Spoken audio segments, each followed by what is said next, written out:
Shegaon police स्टेशनच्या हद्दीमध्ये दिनांक 21/9/2024 रोजी डॉक्टर कपिल शुक्ला यांच्या हॉस्पिटलमध्ये चोरी झाल्याची तक्रार पोलीस स्टेशनला प्राप्त होती।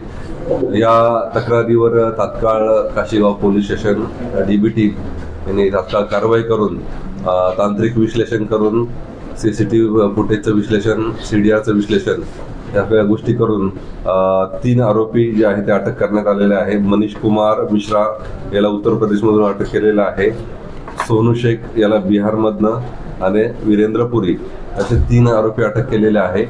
तिघही आरोपींकडनं 21 लाखापैकी 18 लाख मुद्देमाल जो आहे तो जप्त केलेला आहे। आरोपी सध्या PCR मध्ये आहे, पुढील तपास अजून सुरू आहे।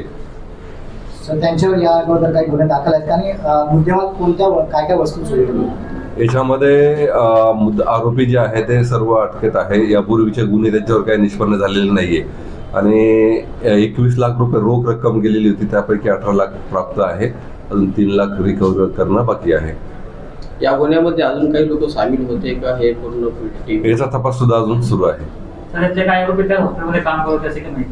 बरोबर आहे, यापूर्वी त्याच ठिकाणी काम करत होते, त्यामुळे त्यांना त्याबाबतची माहिती होती। त्यांची डुप्लिकेट चावी पण त्यांनी प्राप्त करून घेतली होती आणि त्यामुळेच आपण संशयावरून त्यांना अगोदर ताब्यात घेतले।